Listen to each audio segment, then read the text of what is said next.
ايه التحفه دي؟ حاجه من 5 جنيه جزر اللي بيقوم طبعا احنا حاطين فيه قرنفل، هو باين هناك وانا مش هشيله، انا هشيله اما اجي اكله. هسيبه بتاع عشان يديلها ريحه حلوه كده شايفين ما شاء الله. اهي يعني ماسكه كمان في المعلقه هي، يعني دي من القوام بتاعها يعني ايه. انا صباح السعاده، صباح كل حاجه حلوه عليكم يا حبايبي. عاملين ايه؟ يا رب تكونوا بخير والجميع باحسن حال، وتكون فيديوهاتنا سهله وبسيطه عليكم يا حبايبي. وتشتركوا معانا كده في القناه، لان القناه ديت يا حبايبي مش هتكبر الا بكم. وان شاء الله باذن الله هنعمل كل حاجه حلوه مع بعض وكل حاجه موفره مع بعض. يا رب يسعدكم منين ما تكونوا، خارج مصر جوه مصر. بحيي مشتركيني اعزائي على قلبي، الاحباب على قلبي. يا رب تكونوا بخير وباحسن حال، ويكونوا الجميع باحسن حال. هنعمل ايه النهارده؟ هنعمل النهارده مربى الجزر اللي بتقوي النظر. هنعمل مربى الجزر بكيلو جزر، يعني ما تكتريش، اعملي كميه تخلص واعملي غيرها. احنا ما وراناش حاجه، احنا قاعدين ان كويسين اهو. انا معايا كيلو من الجزر كده، مسكناه خزناه وما تقشروش كلها، تبقى فيش يعني حته فيها شعيرات كده، تحشيها وغسلناه ونضفناه وخليناه زي الفل اهوت. مكونات سهله وبسيطه، ومعانا تركايه كده بقى هتخلي لك مربى الجزر بتاعتك ديت بتغني زي صباح اللي بتغني كده. معانا هنا كده كيلو من الجزر، هناخد عليهم 5 قشرات هنبشرهم.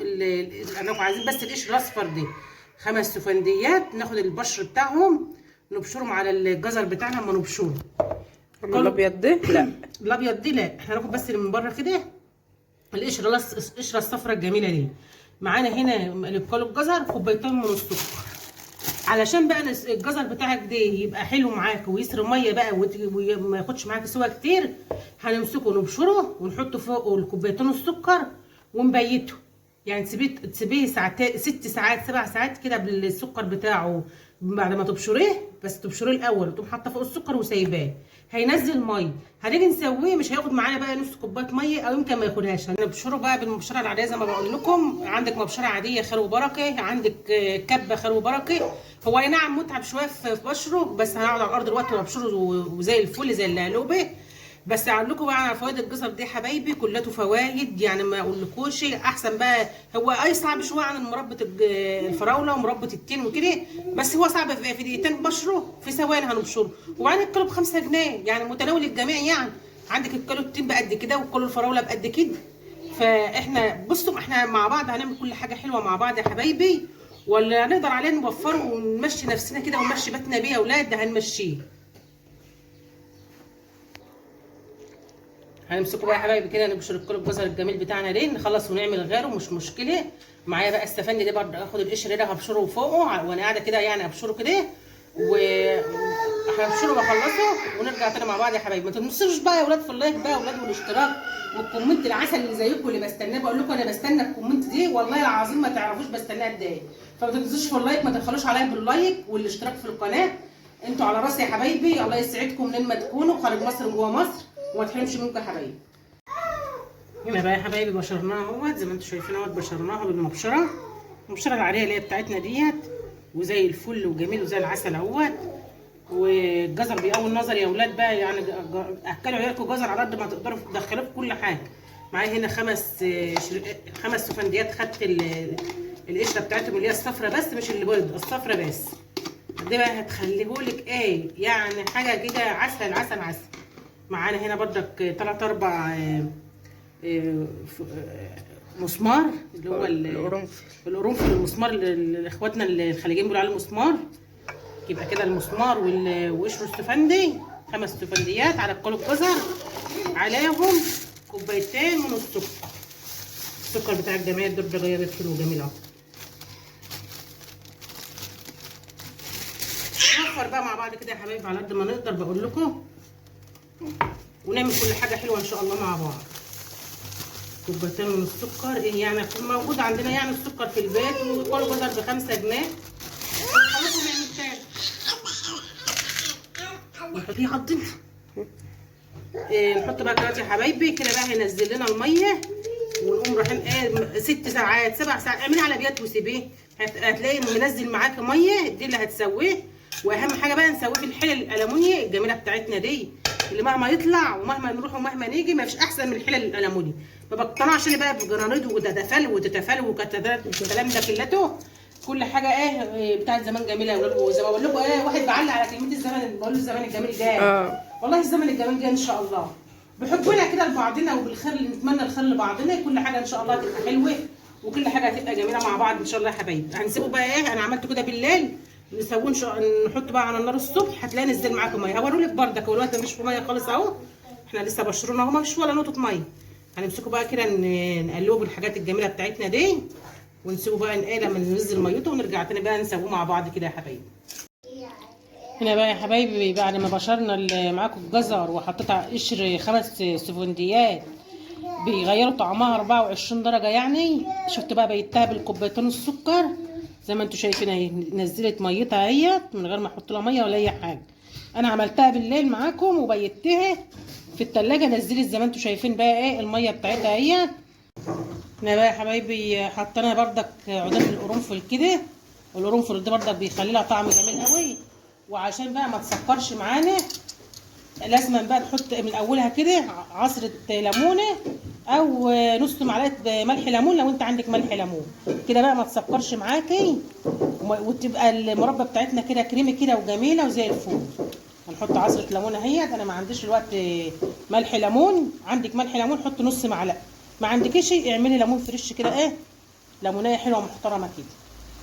خلي الاول في النار في الاول كده عشان تغلي، بعد ما باتت اهيت بقى ونزلت ميتها ودبلت كده بقى مش هتاخد معانا نار كتير، هتغلي ونهدي النار ونسيبها بقى تاخد وتدي كده مع بعضها بالمكونات بتاعتنا اللي احنا حطيناها الجميله العسل ديت اللي ريحتها زي العسل وزي الفل اهي. التركايه بقى معانا هنا علشان تاخد بقى سواها كامل.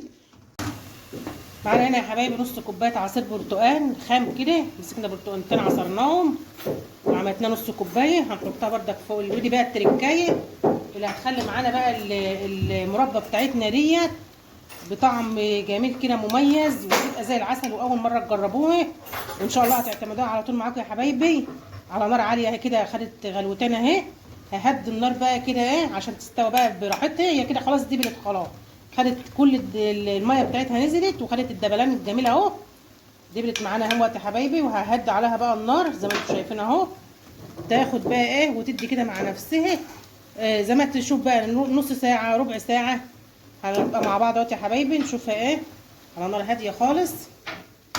واهم حاجه بقى من كل وقت للتاني كده تدي لها تقليبه بحيث ان هي ما تلزقش منك، وزي ما احنا متفقين ان هي في حله الومنيوم دي هتخلي معاكي المربى زي العسل وما تتلزقش منك بسهوله، لان الالومنيوم بقى بتحمل درجه الحراره العاليه وكده.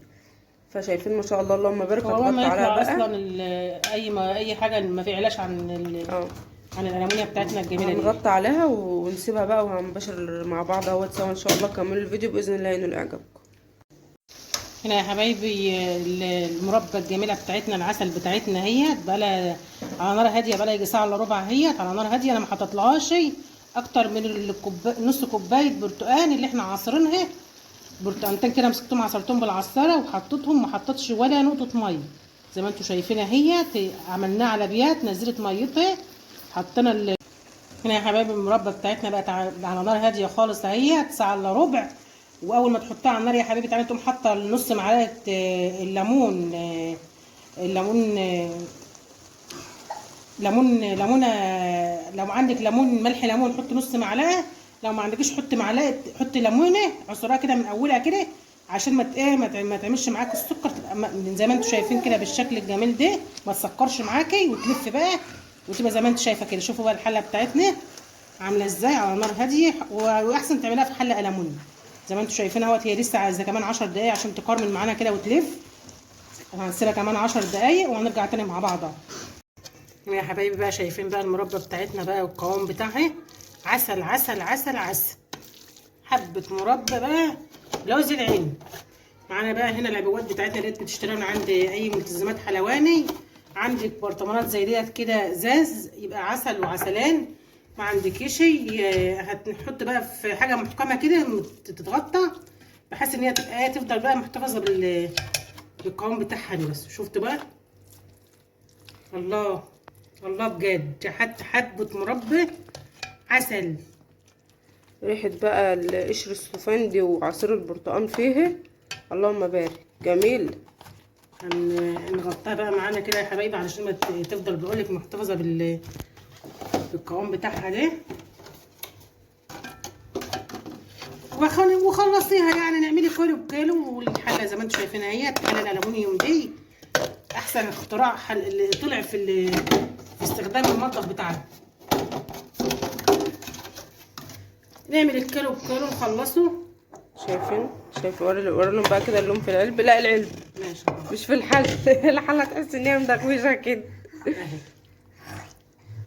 عسل كده مظبوط، وعسل كده كوبايتين السكر حلوين قوي على الكل المربى. وتحط عصره الليمونه في الاول كده عشان ما تسكرش معاكي، او معلقه ملح الليمون. وهي زي ما انت شايفه مربى، يعني حاجه اقتصاديه وحاجه جميله. وما تعبهاش في العلب الا لما تبرد. ونحتفظ بقى فيها في الثلاجه يا حبيبي. تعالي تخلصيها اعملي غيرها. هنا يا حبايبي بقى رمت معانا كميه حلوه ومحترمه اهيت.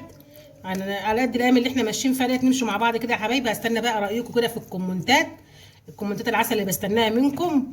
وشاركونا كده الراي بقى، وشاركوا الفيديو ده لحبايبكم واصحابكم، واشتركوا معانا في القناه يا حبايبي. وهستنى منكم اللايك الجميل والكومنت الاجمل.